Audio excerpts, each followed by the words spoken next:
शुरुआत में हम कुछ FBI एजेंट्स को देखते हैं जो कि एक औरत से कुछ पूछताछ कर रहे थे। असल में वो औरत एक शूटर थी जो कि पहले हेक्टर और एड्रियन नाम के दो टेररिस्ट के साथ काम कर रही थी, जिनके बारे में वो FBI एजेंट्स पूछताछ कर रहे थे। उनमें से जो उस औरत से बात कर रहा था उसका नाम क्रूज था। अब उस औरत के बार बार खतरे का आगाह करने पर भी उनमें से कोई उसकी बात नहीं सुनता। फिर अचानक से उन पे हमला होता है और सारे FBI एजेंट्स मारे जाते हैं सिवाय क्रूज के चेस्ट पे गोली लगी थी पर वो अभी भी जिंदा होता है। फिर वो औरत ग्लू डाल के क्रूज के जख्म को बंद कर देती है ताकि वहां से खून ना निकले। अब वो औरत एक बॉम्ब बना के बाथरूम के दरवाजे के पास रख देती है और खुद बाथरूम में छिप जाती है। अब वहां एड्रियन उसे मारने के लिए आता है पर वो औरत उसके हाथ पे गोली मार देती है। अब हम यहाँ देखते हैं कि वो औरत प्रेग्नेंट थी। फिर एड्रियन चाकू निकाल के उसके पेट पे मार देता है और तभी वो बॉम्ब ब्लास्ट हो जाता है तो एड्रियन उससे घायल हो जाता है। फिर हम देखते हैं कि वो औरत हॉस्पिटल में होती है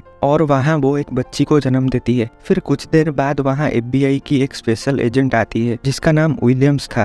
विलियम्स के बातों से हमें पता चलता है कि FBI वाले उसकी बेटी की कस्टडी ले लेते हैं और उसे वहां से कहीं दूर चले जाने को कहते हैं उसकी बेटी की सेफ्टी के लिए, क्योंकि FBI वालों को क्राइम सीन पर एड्रियन की बॉडी नहीं मिली थी। इसका मतलब ये था कि वो अभी भी जिंदा था, इसीलिए उसकी भलाई इसी में है कि वो अपनी बेटी से दूर रहे। अब विलियम्स उसे पेरेंटल राइट्स की टर्मिनेशन पेपर दे के वहाँ से चली जाती है। फिर वो क्रूज से मिलने जाती है जो कि उसी हॉस्पिटल में एडमिट था और उसे कहती है कि उसकी बेटी के लिए अच्छे पेरेंट्स ढूंढना, उसकी हर बर्थडे पे उसकी सेफ्टी के बारे में इसको इन्फॉर्म करना और अगर उस पे कोई मुसीबत आए तो सबसे पहले इसको इन्फॉर्म करना। ये बोल के वो वहाँ से चली जाती है और अपनी बेटी को आखिरी बार देखती है जो कि ऑब्जर्वेशन रूम में थी। अब वो औरत ना चाहते हुए भी अपनी बेटी को वहाँ छोड़ के चली जाती है। फिर वो अलास्का जाती है और जॉन्स नाम के एक आदमी के पास पहुँचती है जिसको ये पहले से जानती थी। जॉन्स वहाँ एक ग्रोसरी मार्ट चलाता था। अब जॉन्स उसे दूर जंगलों के बीच एक घर पे लेके जाता है जहाँ पे ये जिंदगी बिताने लगती है। ऐसे करके पूरे 12 साल बीत जाते हैं। एक दिन शिकार करते हुए उसका सामना एक उल्फ से होता है जो कि एक हिरन को मार के खा रहा था। वहाँ पे इस उल्फ के कुछ बच्चे भी होते हैं। वो उल्फ इसे देख के गुस्से से गुर्राने लगती है। फिर ये औरत उसके बच्चों पे गन को एम करती है तो उल्फ अपने बच्चों के साथ अपनी मांद में चली जाती है और ये औरत उस मरे हुए हिरन को लेके चली जाती है। अब वहाँ जॉन्स आता है जो कि एक लेटर लेके आया था। उसमें एक पेपर पे एक कोड नंबर लिखा हुआ था और उस लेटर में एक ट्रांसपोर्टिंग इंफॉर्मेशन लेटर होता है जो कि एक कार्गो प्लेन का था और वो कोड नंबर इसी प्लेन का नंबर होता है जो कि सुबह 5 बजे निकलने वाला था। अब वो अपनी गन्स लेती है और प्लेन से वहां पहुंच जाती है जहां से क्रूज आके उसे पिकअप करता है। फिर क्रूज उसे बताता है कि FBI वालों ने हेक्टर के आदमियों को बहुत से हथियारों के साथ पकड़ा है जहाँ पे उन्हें इसकी बेटी की फोटो भी मिली जिसका नाम जोई था, मतलब कि हेक्टर का टारगेट जोई थी। फिर ये औरत हर वक्त जोई पे नजर रखने लगती है। अब अगले दिन जोई पार्क पे खेल रही थी कि कुछ लोग उसे किडनैप करने आते हैं। जोई की मॉम दूर से स्नाइपर से निशाना लगा के उनमें से कुछ लोगों को मार देती है पर उनमें से एक आदमी जोई के अडॉप्टेड मॉम को शूट करके जोई को वहां से ले जाता है पर उसकी अडॉप्टेड मॉम जिंदा होती है क्योंकि उसके हाथों पे गोली लगी थी। अब एक और आदमी जोई की मॉम को मारने के लिए आता है तो जोई की मॉम जैसे तैसे एक पुराने गाड़ी में घुस के उसे स्टार्ट करती है और गाड़ी से उस आदमी को टक्कर मार के मार देती है और वहां से चली जाती है। अब वहां क्रूज आता है और जोई की मॉम को साथ ले जाता है। जोई को हेक्टर के आदमियों ने किडनैप किया था। अब जोई की मॉम गाड़ी के अंदर कपड़े चेंज करती है। हाँ, मुझे पता है कि आप में से कुछ लोगों को ये सीन देखनी है पर अपने जज्बातों को थोड़ा काबू करो और स्टोरी सुनने में ध्यान दो।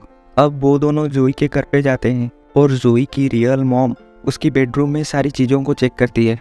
अब ये दोनों कपल बन के क्यूबा जाते हैं। अब हम देखते हैं कि वहाँ ये दोनों एक बार में किसी के ऊपर नज़र रखे होते हैं और ये वही आदमी था जिसने जोई को किडनैप किया था। उसका नाम यानिल था। वो वहाँ ड्रग्स लेने आया था। अब जोई की मॉम आके उस पे गन तान देती है। फिर वहाँ क्रूज आता है। तभी एक आदमी आके क्रूज के पीठ पे चाकू मार देता है। इसी बीच यानिल वहाँ से भाग जाता है। अब वो दोनों यानिल का पीछा करते हैं और कुछ देर उसका पीछा करने के बाद वो दोनों उसे पकड़ लेते हैं और उसे एक जगह लेके उसे जोई के बारे में पूछताछ करते हैं। काफी टॉर्चर करने के बाद यानिल जोई का पता बताता है। जोई दरअसल हेक्टर के फार्म हाउस में थी अब जोई की मॉम गुस्से में आके यानिल को मार देती है। फिर हम क्रूज और जोई की मॉम को एक होटल रूम में देखते हैं, पर यहाँ उनके बीच कोई इल्लू इल्लू नहीं होती। मुझे पता था ये सीन देख के तुम लोग इसी के इंतजार में होगे, इसीलिए मैंने पहले ही बता दिया। अब स्टोरी में आगे बढ़ते हैं। यहाँ हमें जोई की मॉम की पिछली जिंदगी के बारे में पता चलता है, जहाँ हमें पता चलता है कि जोई की मॉम पहले मिलिट्री में एड्रियन के नीचे काम करती थी। एड्रियन का टेररिस्ट के साथ लिंक था और हेक्टर मिलिट्री बेस से हथियारों की तस्करी करता था। अब इसी का पता लगाने के लिए जोई की मॉम उन दोनों के करीब होती है और उन दोनों से इलू इलू करके प्रेग्नेंट हो जाती है। पर जोई के डैड कौन है ये हमें पता नहीं चलता। और फिर जोई की मॉम को पता चलता है कि एड्रियन और हेक्टर मिलके छोटे बच्चों की तस्करी कर रहे थे। फिर वो सब कुछ छोड़ के वहाँ से चली गई और FBI वालों को कांटेक्ट किया। अब क्रूस और जोई की मॉम हेक्टर के फार्म हाउस जाते हैं। जोई की मॉम दूर से स्नाइपर से आधे लोगों को मार देती है, क्रूस भी कुछ लोगों को मार देता है। अब जोई की मॉम फार्म हाउस के अंदर जाती है और बंदों को मारते हुए जोई के पास पहुंच जाती है। अब वो जोई को बाहर क्रूज के पास लेके आती है, फिर वो हेक्टर के पास जाके उसे मार देती है। अब रास्ते में जाते हुए जोई गूगल पे how to find your birth parents search करती है। मतलब कि जोई को पता था कि वो जिसके साथ रह रही थी वो उसकी अडॉप्टेड मॉम थी। फिर जोई उससे पूछती है कि क्या तुम मेरी मॉम हो, तो वो जोई को मना कर देती है। अब जोई की मॉम जोई और क्रूस को छोड़ के वहाँ से चली जाती है और जाते वक्त क्रूस उसे एक फोन देता है। अब क्रूस जोई को घर लेके जा रहा था कि अचानक से एक गाड़ी आके क्रूस के गाड़ी को टक्कर मारती है, जिससे क्रूस घायल हो जाता है। और वो लोग और कोई नहीं बल्कि एड्रियन और उसके आदमी होते हैं। तभी वहाँ जोई की मॉम आती है, पर एड्रियन क्रूस को शूट करके मार देता है और जोई की मॉम इसी बीच वहाँ से जोई को लेके निकल जाती है। अब वो जोई की सेफ्टी के लिए उसे अपने साथ अलास्का लेके जाती है, जहाँ पे वो रहती थी। अब वो जोई को वो सब कुछ सिखाती है जिससे वो खुद की हिफाजत कर सके, जैसे कि ड्राइविंग और स्नाइपिंग। अब एक दिन जोई उस उल्फ के बच्चों के साथ खेल रही थी, तो वो उल्फ आके जोई के पीछे पड़ जाता है। तभी जोई की मॉम उसे शूट कर देती है, जिससे जोई उस पर गुस्सा होने लगती है। तो उसकी मॉम उसे बताती है कि इन गोलियों में नमक भरा हुआ है, ये सिर्फ डराने के लिए है। अब जोई धीरे धीरे सब कुछ सीख जाती है। फिर अगले दिन उल्फ के बच्चों के साथ खेलते हुए उनमें से एक जोई के हाथों को काट लेता है, तो जोई की मॉम उसे हॉस्पिटल लेके जाती है और जोई वहाँ डॉक्टर को अपना असली नाम बता देती है, जिसको वो डॉक्टर ऑनलाइन डाल देता है।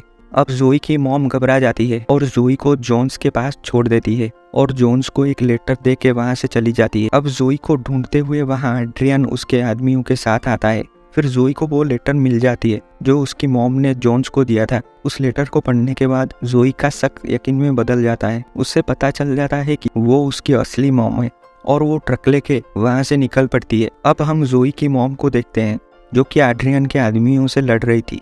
इसी बीच वहाँ जोई आ जाती है, तो एक आदमी उसे पकड़ के ले जाता है, तो जोई की मॉम उसका पीछा करती है।